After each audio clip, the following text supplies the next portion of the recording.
We are planning on stopping them to give us enough time to have a proper negotiation with police present. Tonight, an update on land defenders who are attempting to protect the Lemay forest in Winnipeg. That's when we knew we had to look at an agreement of some sort to help us understand, help the hospital understand, to provide those better services for our families. A new agreement between an Indigenous family service agency and an Ontario hospital looks to provide culturally appropriate services to Indigenous families. Kind of educating in a very easy, kind of simple way about what's impacting the water in the rivers, especially close to the cities. A new 13-part series about our connections with the water is set to premiere tonight on APTN.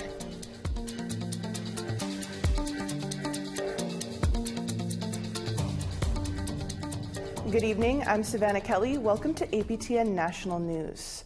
On September 9th, 2021, 9-year-old Bailey Maurice was walking her scooter across a street when she was hit by a truck driven by Taylor Kennedy.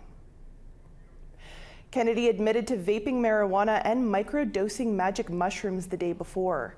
On December 13th, 2024, Kennedy's impaired driving causing death charge was stayed in a Saskatoon court. Judge Jane Wooten ruled Kennedy's charter rights were violated because she was not tried within a reasonable time. On January 6, 2025, the Crown filed an appeal. The Saskatchewan Court of Appeal has yet to decide if they will hear the case. APTN will provide updates as they become available. And a sad update now on a story we first brought you last week. The RCMP in Saskatchewan have issued a news release saying that 50-year-old Orlando Okimesum has been found dead. Okimesum was a member of the Beardies and Okimesum First Nation northeast of Saskatoon. He went missing from the Sturgeon Cree Nation near Prince Albert on Christmas Day. The RCMP release does not say how he died or where and when he was found, but it does say Orlando's death does not appear to be suspicious. The Saskatchewan Coroner's Service is investigating.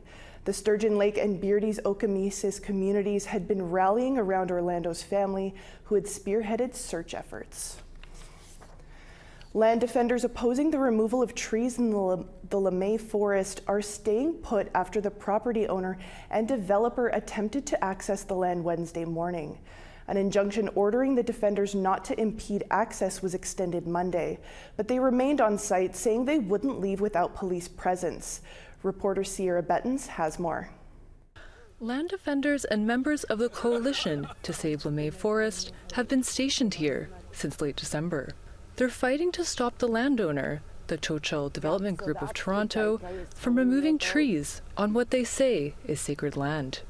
We are planning on stopping them to give us enough time to have a proper negotiation with police present.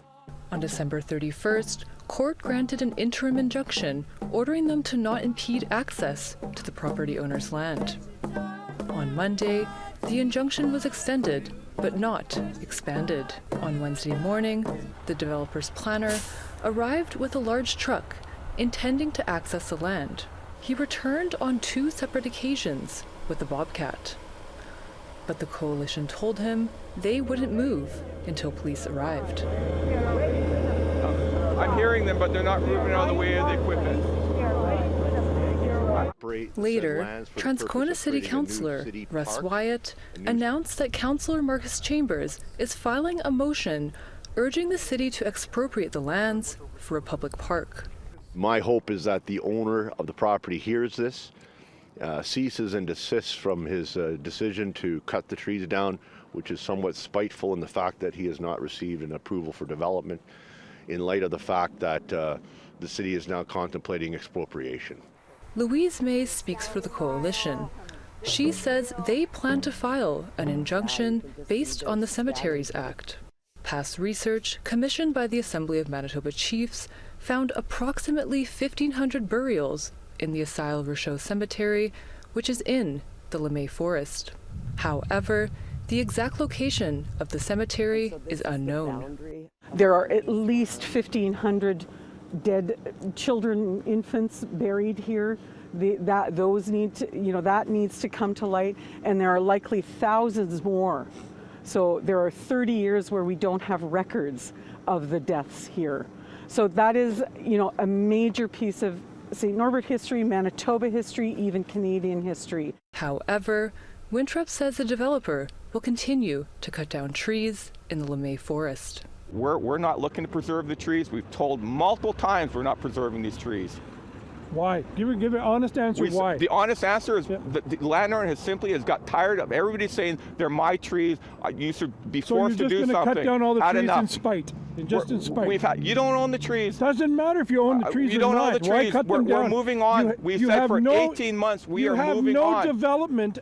By noon, Winthrop and his team had left the site. APTN will continue to follow the story. Sierra Buttons, APTN National News, Winnipeg.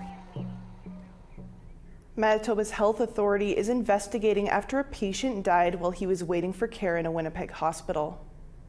We did have a number of high acuity patients at that time. Our resus beds were all full at that time as well.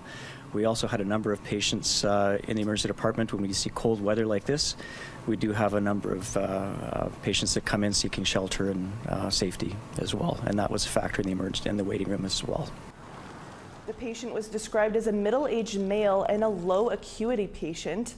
Hospital staff reassessed him in the waiting room and noticed his condition significantly worsened. He was transported to a resuscitation room and died a short time later. The hospital's chief operating officer said there were roughly 50 patients in the overnight emergency department at the time. As of Tuesday afternoon, patients were waiting an average of 8 hours for treatment in the hospital's adult emergency department. The province says it's launching a critical incident review into the man's death. A Northern Ontario-based Indigenous Family Services agency has entered into an agreement with a local hospital. It's to ensure culturally appropriate services to Indigenous families. As APTN's Mike McDonald reports, the deal solidifies a shared commitment to the safety and well-being of Indigenous children, youth, and families. Officials at Nogda-Windman Family and Community Services say a new protocol agreement with Sioux Area Hospital is rooted in Anishinaabe teachings and traditions and establishes a clear framework for cooperation and communication between the organizations. At times when our families would attend the hospital, we had found that perhaps there might not have been that cultural sensitivity. So we helped with building that knowledge and helping them understand that it is really important to provide that different service to our families. While not getting into specifics, Kennedy says some incidents at the hospital prompted Nogda-Windman to initiate a dialogue with Sioux Area Hospital. There had been times when we had brought our children to the hospital and we had found that the reception wasn't the best at the time, and it was hard to navigate some of those services. Even as workers, we found that difficult. So, helping, so that's when we knew we had to look at an agreement of some sort to help us understand, help the hospital understand, to provide those better services for our families. And Kennedy says the hospital has been open to the agreement from the start and has been engaging in special training for staff. Definitely, the hospital was very receptive. We've had many meetings, like I'd mentioned. We've had meetings in the lodge with them. We've passed tobacco. We've helped them understand, the importance of utilizing culture and recognizing the uniqueness of our communities. Meantime, officials at Sioux Area Hospital say the partnership with Nogda-Windman reflects a deep commitment to supporting families and creating compassionate and culturally centered care. Mike McDonald, APTN National News, Sault Ste. Marie. In Newfoundland and Labrador, politicians are debating a new massive hydroelectricity agreement. It's an agreement that proponents say will heal old, bitter wounds in the province. After decades of anger and resentment about a 1969 contract, Newfoundland and Labrador has made a new deal with Quebec. But opposition politicians say more needs to be done to avoid a repeat of terrible old mistakes. CTV's Garrett Berry explains. It came with great fanfare, a new contract for Churchill Falls Power to replace a deal so lopsided it became despised in Newfoundland and Labrador. Politicians in the province are now debating this new deal between Quebec and Newfoundland and Labrador as Premier Andrew Furey repeats his promises. It could change everything. Unfortunately, for generations, one of Newfoundland and Labrador's best exports has been our people. This is going to be tens of thousands of jobs. 4 mega projects. The agreement would mean Quebec pays more for power it buys in the massive Churchill Falls Hydroelectric plant. It also begins to lay out the terms for expansions and developments of new projects in Labrador. As part of an advertising blitz, the Newfoundland and Labrador government has promised more than $225 billion in revenue over the lifetime of this proposed contract, and an equal share with Quebec, instead of the pennies that it used to get for Churchill Falls Power. What do you think? Is it the best deal? Well, I would argue that based on the concerns that have been expressed, we can't answer that question. Opposition politicians in the province say it needs more oversight, not just from consultants and lawyers that the government has hired, but from a fully independent body. They've been asking the government whether this deal gets the most revenue possible for the province. We're repeating the mistakes of the past if we don't take our time to simply slow down, pause, send it to someone like the Public Utilities Board. In this province, that's a dire warning, because the history books here are littered with big projects that came with big promises that became big anchors on the province's wealth. Everybody agrees that can't happen again. Debate on this agreement continues until Thursday, but already opposition politicians say they can't support a deal without more outside oversight. Gary Barry, CTV News, St. John's. Newfoundland and Labrador Premier Andrew Furey has weighed in on Donald Trump's annexation threat. Furey says Trump's comments should not be dismissed as a joke, and he had a pointed message for the incoming president. This is a strong and sovereign country, and it will always be a strong and sovereign country. And to have, unfortunately, our best friend,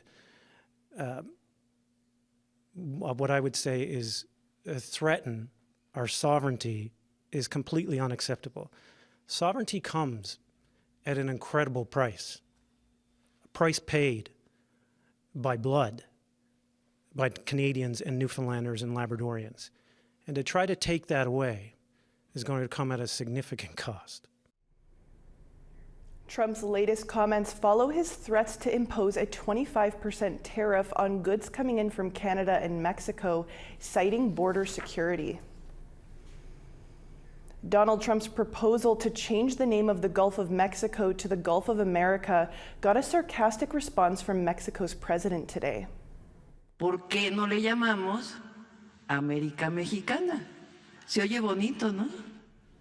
Standing in front of a global map, Claudia Sheinbaum dryly proposed that North America should be renamed Mexican America.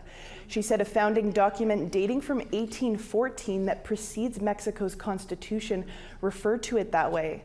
Sheinbaum also noted the Gulf of Mexico had been named that way since 1607. We need to take a short break. When we come back, we'll tell you about a new 13-part series on our connection to water that will be premiering soon on APTN.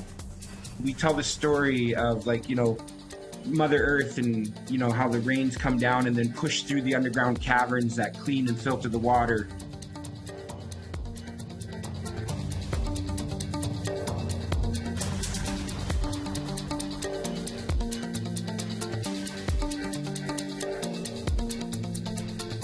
Welcome back to APTN National News.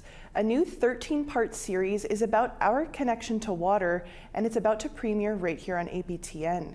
Video journalist Tina House caught up with movie star Tantu Cardinal, who narrates the series.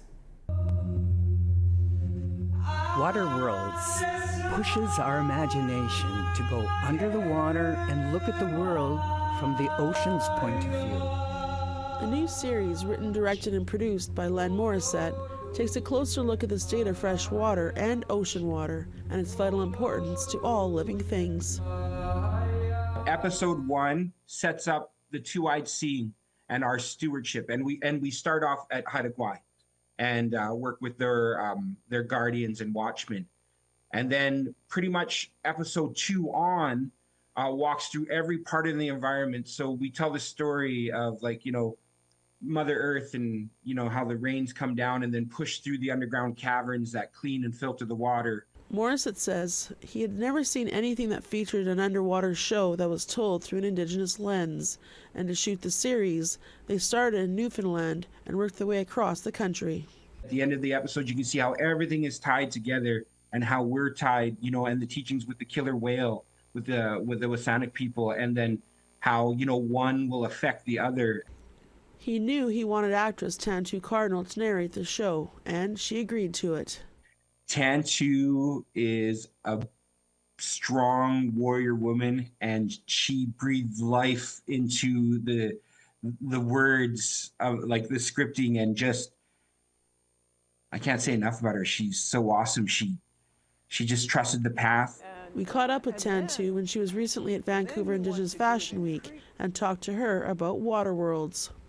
Water World is water scientists working with traditional people and how they work together to make our water world healthier. And then kind of educating in a very easy, kind of simple way about what's impacting the water in the rivers, especially close to the cities. Cardinal also says working on the show gave her an opportunity to remember and relearn her traditional language. I don't consider myself Creek conversant, but I said, have a translator do it, and I would really love to see if that I can do this, you know. And what I discovered is because my my grandmother, spoke mostly Cree, and here all this Cree was in my head, and here was a place to bring it forward. I hope people see that, you know, maybe what we're facing, you know, environmentally, you know, it is a huge conversation, but you can do it in bite-sized pieces. Like, what can you control in your backyard? Because at the end of the series, you're going to understand how each system works, and it's all connected together. It doesn't matter where you come from, you know, on this planet. We're all under the one sky. Water Worlds makes its world premiere on APTN on January the 9th. Tina House, APTN National News, Vancouver. We need to step aside for one more quick break. Our photo of the day and weather are up next. Stay with us.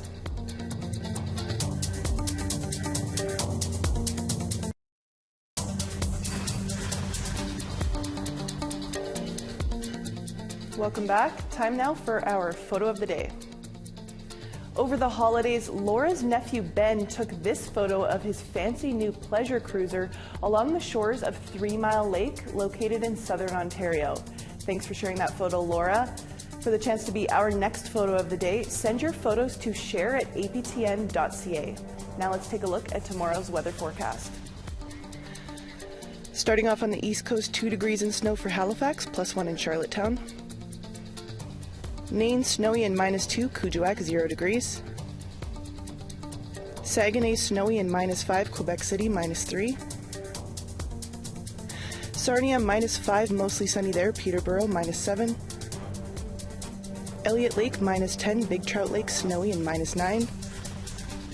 Churchill, snowy, -23, Norway House, -19.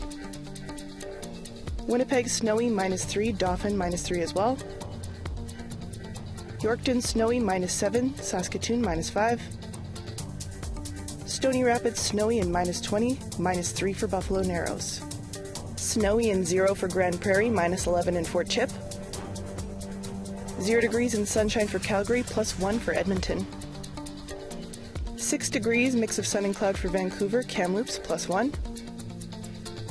Smithers, snowy and 4 degrees, -6 for Fort Nelson. Beaver Creek, snowy and -16, -12 for Rock River. Sunshine and -24 in Wati and Yellowknife.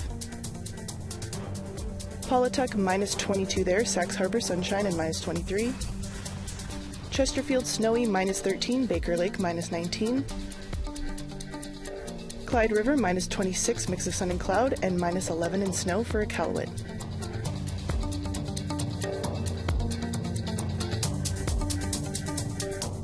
It's a song etched into the country's soundtrack. the theme from The Littlest Hobo. A popular TV series from the 1980s, fans are now rallying to give the show and its iconic theme the recognition they believe it deserves.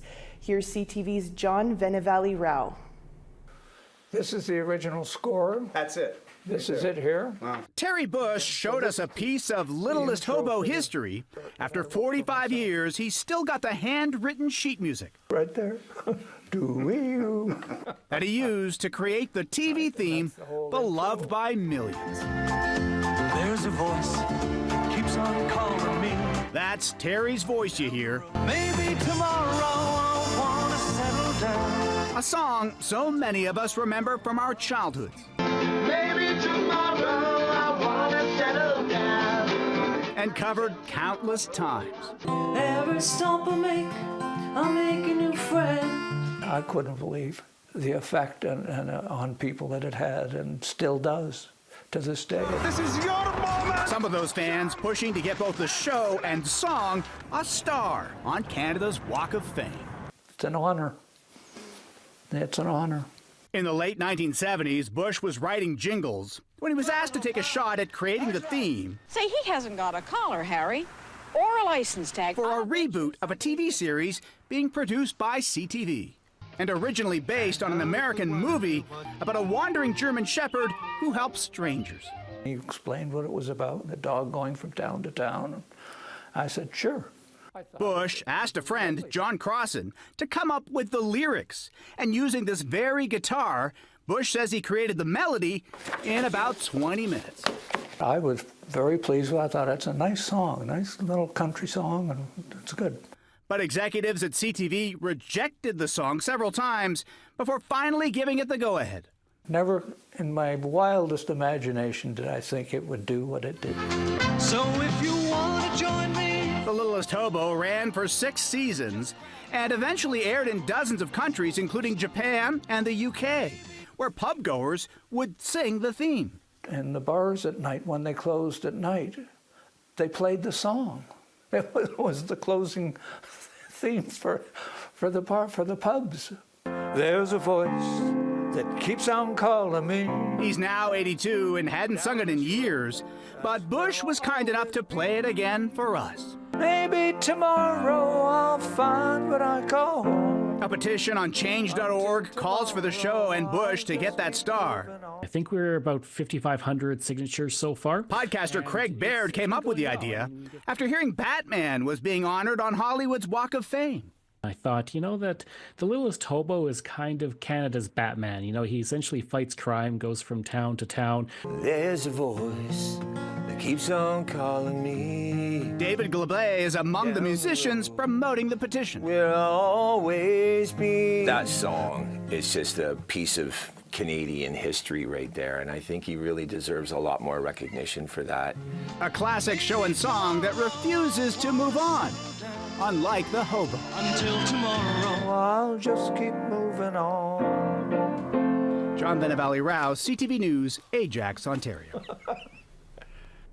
That's a great story to leave you guys with tonight.